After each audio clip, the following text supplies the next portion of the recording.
ꯃꯌꯥꯝꯕꯨ ꯇꯔꯥꯝ ꯅꯣꯛꯆꯔꯤ ꯉꯁꯤꯁꯨ ꯃꯌꯥꯝꯒꯤꯗꯃꯛꯇ ꯍꯣꯁꯄꯤꯇꯥꯜ ꯑꯃꯒꯤ 5th ꯐ꯭ꯂꯣꯔꯗ ꯇꯝꯅꯕꯒꯤ ꯋꯥꯔꯤ ꯑꯃ ꯑꯣꯏꯒꯗꯣꯏꯅꯤ ꯃꯌꯥꯝ ꯄꯨꯟꯅ ꯇꯥꯃꯤꯟꯅꯁꯤ ꯅꯨꯡꯉꯥꯏꯒꯅꯤ ꯍꯥꯏꯗꯅ ꯈꯟꯖꯩ ꯃꯌꯥꯝ ꯄꯨꯟꯅ ꯈꯪꯃꯤꯟꯅꯁꯤ ꯑꯗꯨꯗꯤ ꯋꯥꯔꯤꯁꯤ ꯃꯇꯥꯡꯁꯤꯗ ꯍꯧꯖꯔꯒꯦ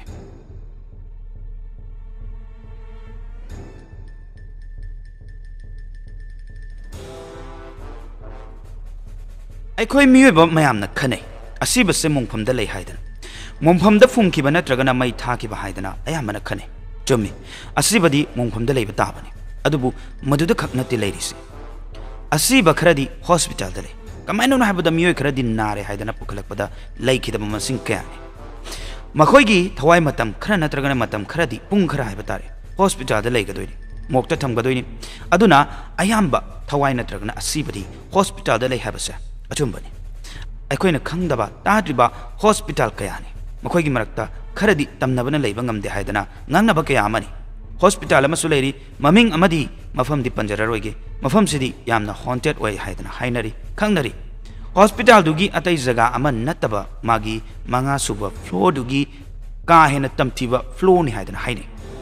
ꯃꯐꯝꯗꯨꯗ ꯃꯤ ꯑꯃꯠꯇ ꯂꯥꯌꯦꯡꯗꯨꯅ ꯂꯩꯔꯨꯕꯅ ꯅꯥꯕ ꯍꯦꯟꯅ ꯍꯦꯟꯖꯜꯂꯒ ꯀꯟꯕ ꯉꯝꯗꯦ ꯍꯥꯏꯅꯩꯌꯦꯕ ꯑꯁꯤꯒꯨꯝꯂꯕ ꯋꯥꯔꯤ ꯑꯃ ꯂꯩꯖꯩ ꯍꯣꯁꯄꯤꯇꯥꯜꯁꯤꯒꯤ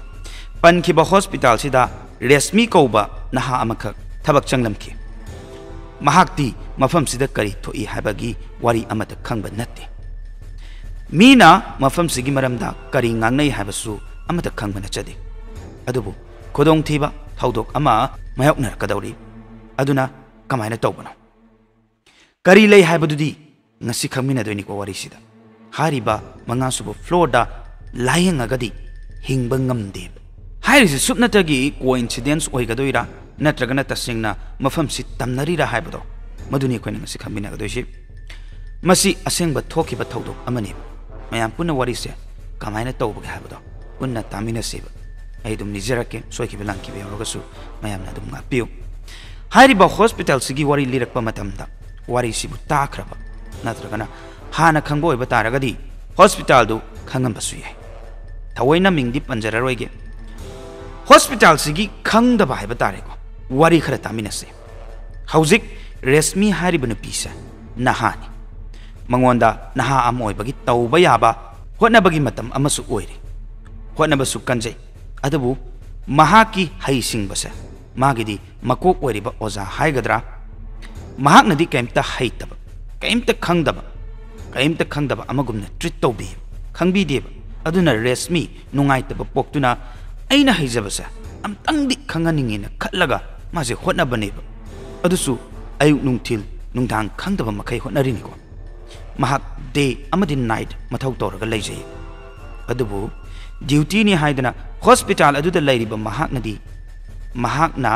ꯂꯩꯒꯗꯧꯔꯤꯕ ꯃꯐꯝꯁꯤ ꯀꯌꯥꯃꯨꯛ ꯌꯥꯝꯅ ꯁꯥꯊꯤꯕꯅꯣ ꯍꯥꯏꯕꯗꯨꯗꯤ ꯃꯍꯥꯛꯇꯤ ꯈꯪꯖꯕ ꯑꯃꯠꯇ ꯅꯠꯆꯗꯦꯕ ꯆꯩꯅꯥ ꯐꯥꯎꯒꯅꯤ ꯃꯐꯝꯗꯨꯗ ꯂꯩꯕꯅ ꯑꯗꯨꯁꯨ ꯃꯤꯑꯣꯏꯕ ꯑꯃꯅ ꯄꯤꯒꯗꯕ ꯆꯩꯅꯥ ꯅꯠꯇꯦꯕ ꯅꯣꯡꯃ ꯑꯃꯗꯤ ꯀꯩꯗꯧꯒꯦ ꯍꯥꯏꯕꯕꯨ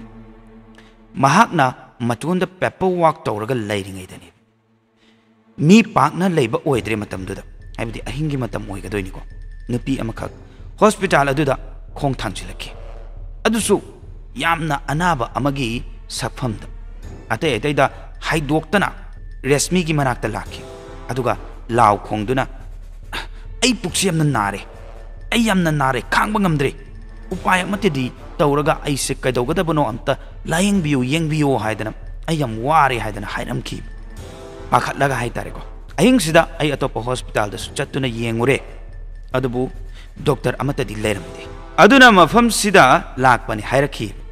ꯅꯨꯄꯤꯗꯨꯒꯤ ꯄꯥꯈꯠꯄ ꯃꯑꯣꯡ ꯃꯇꯧꯗꯨꯅ ꯔꯦꯁꯃꯤꯁꯨ ꯉꯥꯏꯍꯥꯛꯇꯤ ꯇꯧꯐꯝ ꯈꯪꯗꯦ ꯀꯩꯗꯧꯔꯕꯅꯣ ꯍꯥꯏꯗꯅ ꯑꯗꯨꯒ ꯃꯁꯥꯗꯨ ꯐꯥꯊꯖꯔꯒ ꯑꯃꯨꯛ ꯍꯥꯏꯔꯛꯏ ꯅꯨꯄꯤꯗꯨꯅ ꯍꯣꯏ ꯑꯅꯥꯕꯗꯣ ꯑꯩ ꯌꯦꯡꯖꯒꯦ ꯑꯗꯨꯕꯨ ꯌꯦꯡꯗ꯭ꯔꯤꯉꯩꯗ ꯐꯣꯔꯃꯦꯂꯤꯇꯤꯁ ꯈꯔꯗꯤ ꯇꯧꯗꯕ ꯌꯥꯔꯣꯏ ꯁꯤꯅꯤ ꯑꯍꯥꯟꯕꯗ ꯑꯗꯣꯝ ꯅꯥꯔꯦ ꯍꯥꯏꯗꯨꯅ ꯏꯇꯣꯟꯇ ꯂꯥꯛꯄ꯭ꯔꯥ ꯀꯅꯥꯒ ꯂꯥꯛꯏ ꯂꯥꯛꯃꯤꯟꯅꯕꯁꯨ ꯎꯗꯦ ꯑꯗꯨꯗꯤ ꯌꯥꯔꯣꯏ ꯍꯣꯔꯦꯟ ꯆꯠꯊꯣꯛ ꯆꯠꯁꯤꯟ ꯉꯝꯗ꯭ꯔꯕ ꯀꯥꯟꯗꯗꯤ ꯀꯃꯥꯏꯅ ꯇꯧꯒꯅꯤ ꯑꯁꯨꯝꯅ ꯍꯪꯕꯗ ꯅꯨꯄꯤꯗꯨꯅ ꯍꯥꯏꯔꯛꯈꯤ ꯀꯃꯥꯏꯅ ꯂꯥꯛꯃꯤꯟꯅꯒꯗꯣꯏꯅꯣ ꯑꯩꯗꯤ ꯀꯅꯥꯁꯨ ꯂꯩꯇꯅ ꯍꯥꯏꯗꯅ ꯈꯨꯝꯈꯤ ꯃꯥꯒꯤ ꯄꯥꯎꯈꯨꯝꯗꯨꯗ ꯔꯦꯁꯃꯤ ꯅꯨꯡꯉꯥꯏꯇꯕꯁꯨ ꯄꯣꯛꯂꯛꯈꯤ ꯍꯧꯖꯤꯛꯄꯨ ꯑꯩꯅ ꯀꯔꯤꯅꯣꯅꯦ ꯇꯧꯗꯣꯏꯁꯤꯕꯣ ꯍꯥꯏꯗꯅ ꯈꯟꯈꯤꯕ ꯆꯦꯛꯁꯤꯟꯗꯕ ꯇꯥꯔꯗ꯭ꯔꯥꯅꯦꯁꯨ ꯈꯟꯖꯈꯤ ꯃꯔꯝꯗꯤ ꯁ꯭ꯇꯥꯐ ꯑꯃ ꯍꯥꯡꯗ꯭ꯔꯦ ꯃꯁꯥ ꯃꯁꯥꯒꯤ ꯃꯊꯧꯗ ꯆꯤꯟꯅꯕ ꯉꯥꯛꯇꯅꯤ अदुदुना उपाय लेतब मरमना होय होय आई नंगी नतिंग पांगजरगे असुमना हाइदुना फॉर्म अमा लौदुना नुपीदुगिदमक्ता ममिंग मथा मेनबिरमी अदुगा रिसेप्शनिस्टुदा पीखरे लायंगनाबगिदमक्ता ममाय लैदुना थोलके तौबदा महाकना उहौवेबा रिसेप्शनिस्टुगी सकफम अदो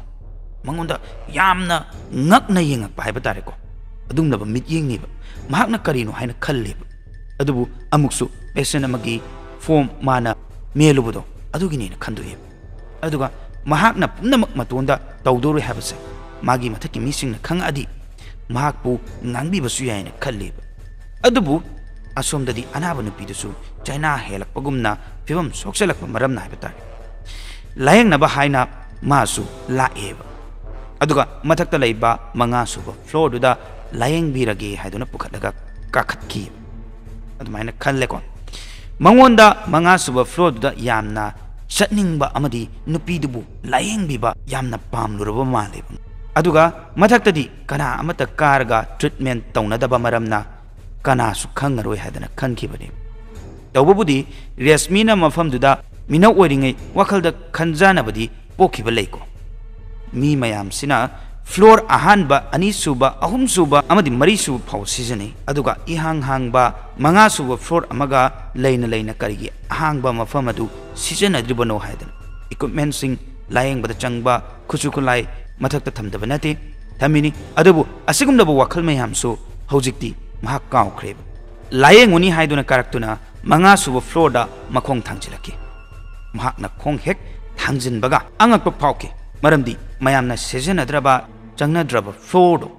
फजना अखोगी सिट सेंगदुना थंबगुम यामना नाना लेरमे दोइनेना ममांगदा हाइजखिबा लायंगबा मतमदा चंगदबा खुचु खुलाई कया लोइना सुनरे फबुंग फजना थारगा लैरी नाकंदा नादुना लैरिबा नुपीदुसु चाइना हेंजलपा मरमना लेपंगमददना अरेबा फबुंग अमदा चंगजनदुना हिपथकी अदुगा रेशमीदा हाय अइबु खरा थुना लायंगबियो नाबदा खांगबा ngamdri अइबु नाबा फहलोन हायरखे रेशमीसु लायंगबा हौरगे हायदना मचाक थीबा हौरखे अदुबु महाकना थीबदो अतोप्पा मचाक सिंग सुना लैरी अदुबु माना थवैना थीरिबदुदि फंगद्रिबा अदुना लैरिबा रूम सिंगदुदा चंगदुना थीरुरे मदुदा महाकना दरकार ओइगदबा खरदि फंगे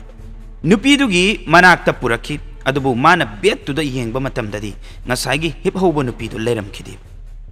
असवाइदा नाक येत्ता हाइबा तारेको अखोइगी चथोंबा याय खल्लगा थीरुरे हाइपेट चत्तुना अमदी कौदुना थीरुरे अदुबु लेरमद्रे मतोंता ओइरमे लैरिदु महाक चिंगनरप तौना मखादा अमुका मुकुमखिब अदुगा लैरिबा रिसेप्शनिस्ट दुदा हंखिब वारिदु लोइनसु तम्मिको अइना फॉर्म अमा पिरंबनी नंग खंगहौब्रा अमता येंगे हाइदना अदुबु रिसेप्शनिस्ट दुनादी मंगोंदा फॉर्म अमता महाकना पिरक्ते थाजदरगा येंगोन हायरखि ngakningai oba wafam manatra resmi amkasu ngakna haiba tareko kaino nang ngangidubu ai isana men kibani form do leitrebu hairagasu aiga nupi amaga lepaga wari sabadudi uramgani nangsu haidana hangbada nupi duna khumkiba hoi ai uyi nang kana gumba amaga wari sanai haibadi ai khangi ado nangna sanare do kana no haibadi ai udi matonta son baduda ai sungakna yengbani nangna kana gumba ama lotpagumna अखोगी फमहनगे तौबगुमना तौवे अदुबु कना अमत्ता लैते हायरखिबा सुम थाजदरगा CCTV Larissa मसिदा लाओ हायदना हायबदगेदि येंगुरेबा हौजिक्ति उरे महाक मसानासु महाकना सारिबा वारिदो कना अमत्तागा नत्ते असीबगनी ngसाइदगी कोचेन चेलगा तौजरिबा मयामदो अमांगबा तारे हायदना खनखिबा माना सानरिबा वारिदो असीबा अमगा सानाबनेबा कनामतगा सानाबा नत्तेबा थाजबा ngamnaktabadagidi leiriba senior singda doctor singda haiba hore hospital sida nupi amadi lakhibani masa ngamdre haidana aduga aina layenge hainasu manga suwa floor da puduna layenguge tawbani asumna haibadagidi doctor amana mabu kawduna hairakhi ibema sahi kayagi mamangda hospital sigi manga suwa floor sigi thongnaw loina lolaga thamkhrabani aduga kaino नंगना कारुई कायना हारिदु बोन अमु ngangaखि लोइनना वारि लिरखि मतमदुदा मफमसिदा लायंग नरिङै मतमदा अनाबा तुमनिङै मतमदा मपानदा अनाबा संगबा इमुंग मनुंग मफमसिदगी कप्पा लावबा मखोल ताई अदुबु येंगुबदा कना अमता हौगतपा उदे असुमना लिरमे लोइनना मफम सिदबु पुखलकपा लायंगलबदि मिसक्तो हिंगबा ngamde चेतना थाजब वाफमनी लायंगगसु नोंगनिनि लेरमगा हेक्ट चटखी मफमदुदगी कनागुंबना चटपा सानबा मखोल अदुमक ताई अदुबु येंगुबदा इचिकची हायदना वारी सिंगदु लिरकपदगिदि रेशमी मसादा अकीबा अमदि पोक्सरिबने अदुबु ngसाइगी नुपीदो कावबा ngamखिदबा अमा ओइबना डॉक्टर सिंगदुदा हाइजकी मथक्ता अमुक्तंगदि चेक तौरुसी हायबदगिदि मखोय कै पुलप पुल्लगा लाखि हंदक लाक्तुनि येंगबा मतमददि इनान नाना लेहौबा मफमदु बेडशीट पिलो मथोंग मरम खंगदबा मखै चायरगा लेरंबा उखि मेडिकल इक्विपमेंट सिंग कुचु खुलाई खरसु चाइदुना लेरमखि सिजनरबा का शोरूम गुंबगी फिबमदा लेरमखि हायबा तारेको सुनना लेहौरे हारिबा नुपीदुसु लेरमद्रे अदुना लाइबा डॉक्टर खरा अमदि रेशमी याउना मखादा कुम्मगे हायदना ममाय लैथोरए लाकपा हौरे अदुबु रेशमी अमुक्तंगदि येंगे हायदना ममाय तैथोअगा येंगकपनि मदुदा नुपीदो फम्मगा लेरमबनि मचिंदु नफेटु तौरगा रेशमीदा हायरमखि नंग अमुक लाखिदोय नत्रा हायदना हंखि रेशमीना अमुक हन्ना येंगदना मयामगी मतुंगदा इनरखि लोइनना अमुक हन्ना मफमदुदसु चंगद्रे वारीसी कोइद्रिबा वारीनी तसेंगना असुमना थेंगनौ हायबा लेरगदि महाकना नंगबु ngamnaba तौरगा चेनबा ngamni मानबु पामख्रदि हायबसि हायजगे मसिनि ngasiगी वारी हायबा तारगदि मदुंग ताबदसु सिगुमलबा नुंगाय नुंगायबा वारी ताबिनिंगबा लेबा तारगसु अखोगी चैनल से चंगबिदुना वारी अनौ अनौ थागलक पंगायदुना लेबि हाबसि थमजगे सिगुमलबा वारी सिसु लाइतबा नते असेंबा वारी ngakतनि कोइना असेंबा वारी सि कनागुममगी मफमदा मयाम मफमदा लिथोकसबा मतमदा कनागुममतिगी मफमदा सोकदबा मदि कनागुममतिगी मफमदा लाना खनबगी वखलonda हपचबम तलेजदि सोयखिबा लानखिबि यावरगसु मयामना सुंके सोयदना ngakपिगनि हाबगी थाजबसे थमबग लोइनेना ngasiगदमक्तदि गायनरसि मथंगी वारी दमु मया पुने थेंगनरसि याफरे